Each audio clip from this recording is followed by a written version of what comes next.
Una analista del Departamento de Salud del Estado de Arizona pulsó la tecla intro en su computadora y la pantalla se llenó de algo que no podía ser cierto. Una sola empresa de facturación médica, registrada con domicilio en Pakistán, había cobrado al programa estatal de Medicaid de Arizona, en pocos meses, más de $650 millones. 650 millones. Una cifra que superaba el presupuesto anual completo de varios departamentos enteros del gobierno estatal.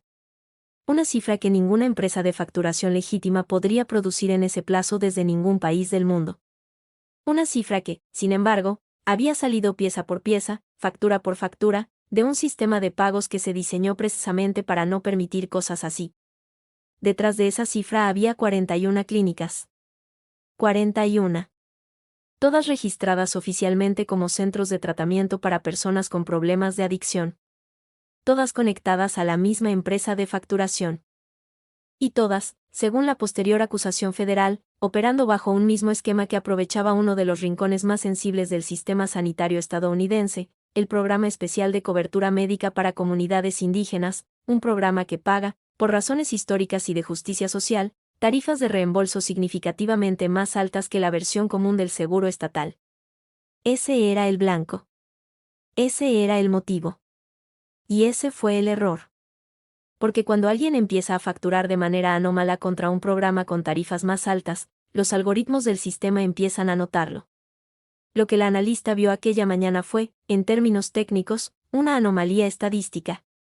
Lo que en realidad había detectado era la cabeza visible de una de las redes de fraude sanitario más sofisticadas de la última década, dirigida desde un país a 12.000 kilómetros de distancia, ejecutada contra algunas de las comunidades más vulnerables del país. Y de ese único punto, de esa única firma sobre un teclado, salió una operación federal cuya magnitud apenas se está empezando a entender. Hoy te voy a contar cómo se montó la red, cómo se descubrió el error, que descubrieron los investigadores cuando empezaron a cruzar los datos, y por qué este caso disparó la creación de una de las fuerzas de ataque federales más jóvenes y más afiladas del sistema estadounidense. Antes de seguir, déjame decirte por qué este caso conviene escucharlo entero. Muchos análisis de fraude en redes sociales se quedan en la cifra grande, en el número impactante, y pasan rápido al siguiente titular. Pero las cifras grandes esconden, casi siempre, decisiones pequeñas, ejecutadas durante meses, sobre las espaldas de personas concretas a las que casi nadie está mirando. Si te interesa entender no solo cuánto dinero se mueve, sino sobre qué cuerpo se mueve, suscríbete y activa la campana. Aquí no contamos los millones. Contamos lo que cuesta producir esos millones en vidas humanas reales. Para entender el corazón del esquema, hay que entender un mecanismo concreto que se conoce, en el mundo del fraude sanitario estadounidense, como sober home fraud, fraude de hogares de sobriedad. La idea, en su forma legítima, es noble. Una persona que sale de un programa de desintoxicación necesita un lugar seguro donde vivir mientras se reincorpora a la vida cotidiana. Un hogar de sobriedad es eso, una vivienda compartida, supervisada, donde personas en recuperación reciben apoyo, asistencia profesional, monitoreo, y una transición ordenada hacia la independencia. Cuando funciona bien, salva vidas. Cuando se convierte en un negocio fraudulento, las destruye. El esquema que los investigadores reconstruyeron en Arizona seguía un patrón documentado en varios casos previos del sur y suroeste de Estados Unidos. Los operadores de clínicas falsas enviaban vehículos, a menudo camionetas blancas sin distintivos, a comunidades donde sabían que había personas con problemas de adicción y poco acceso a recursos, barrios periféricos de Phoenix, áreas rurales del norte del estado, y, de manera particularmente intensa, reservas indígenas. Los reclutadores ofrecían alojamiento gratuito, comidas, ayuda con la documentación, transporte, y, en algunos casos según fiscales federales que han investigado redes similares, incluso pequeños incentivos en efectivo. Una vez la persona aceptaba, era trasladada a una de las clínicas o a una residencia conectada. A partir de ese momento, su nombre se convertía en un instrumento financiero. La clínica registraba al recién llegado como paciente activo. Le abría un expediente. Y empezaba a facturar al programa estatal por servicios de tratamiento de adicciones que, según la acusación, en muchos casos no se prestaban, o se prestaban de forma mínima, o se prestaban a alguien que en ese momento estaba físicamente en otro lugar. La pieza más oscura del esquema, y la que hace que este caso sea moralmente distinto de otros fraudes médicos, es la siguiente. para que la facturación se mantuviera viva, el paciente tenía que figurar como persona en tratamiento. Si se iba, dejaba de generar reembolsos. Por eso, según investigaciones de fiscalías estatales que han trabajado casos paralelos, en algunas de estas redes los pacientes eran activamente mantenidos en la zona, a veces, contra el espíritu del tratamiento, recibían acceso a sustancias en lugar de protección frente a ellas. La recuperación, que era la promesa, se convertía en la última cosa que esa red quería que ocurriera. Mientras la persona siguiera atrapada, la factura seguía generándose. Y por eso, varias de las víctimas terminales de estos esquemas no son víctimas estadísticas. Son personas que murieron mientras figuraban en los registros como pacientes en tratamiento activo, generando reembolsos hasta el día en que se firmaba el certificado de defunción. ¿Y dónde entra Pakistán en esta historia? Aquí está la pieza que cambia la mecánica del caso respecto a fraudes más antiguos.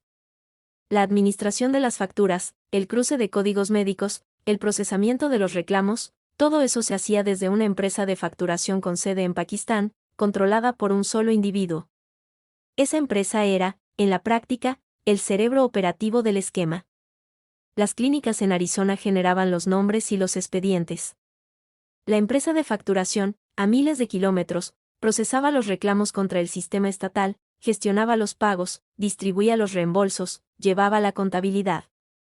Esa estructura, una operación local de captura combinada con un centro de mando administrativo en otro continente, es una de las características nuevas del fraude sanitario en la era digital.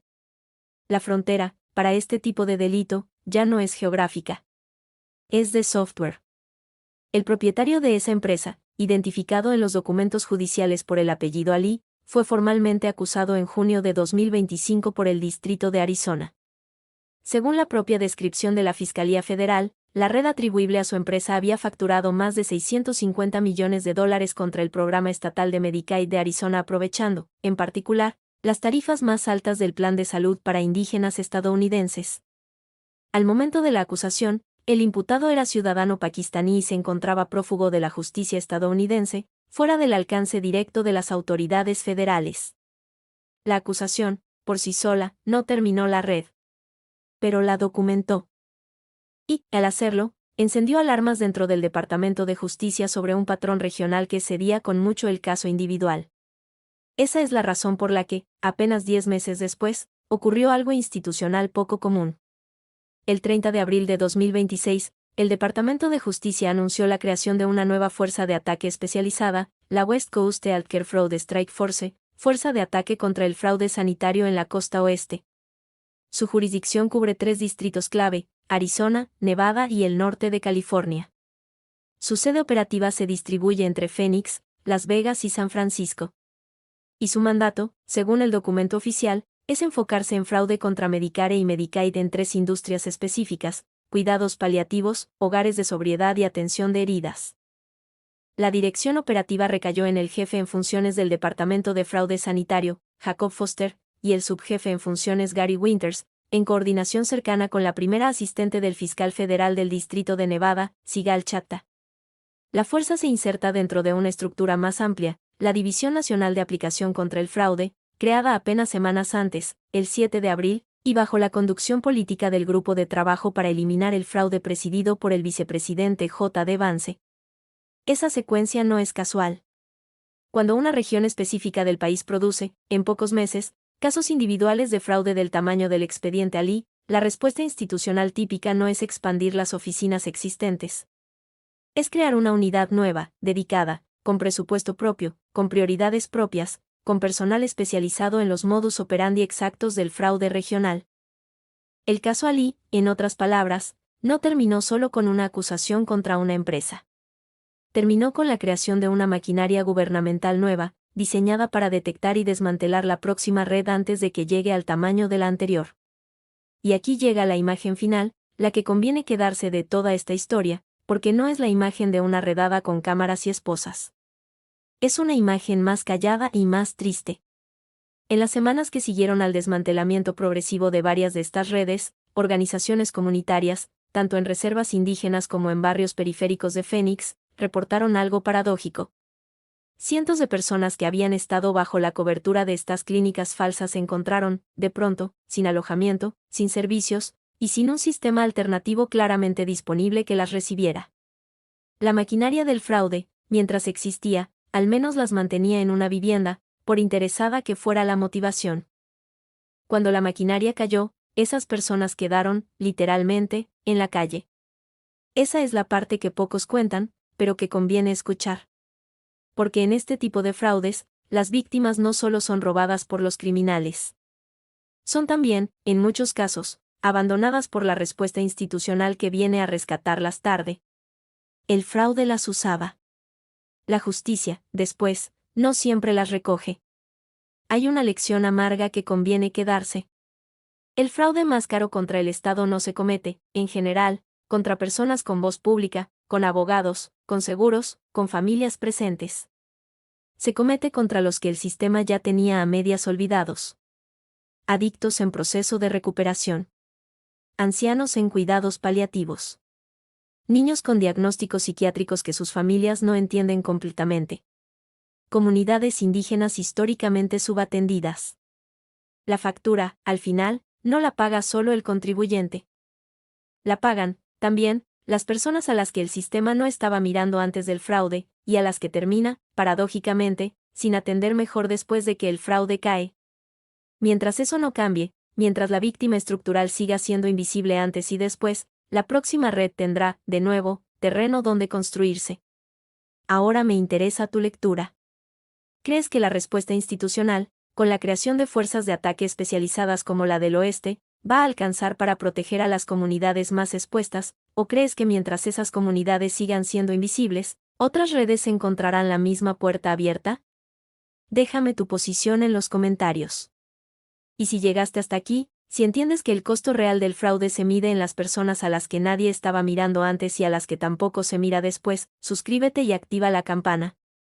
Porque los grandes números siempre cuentan dos historias, la del dinero que se fue, y la de las vidas que el sistema dejó de ver. Aquí intentamos contar las dos.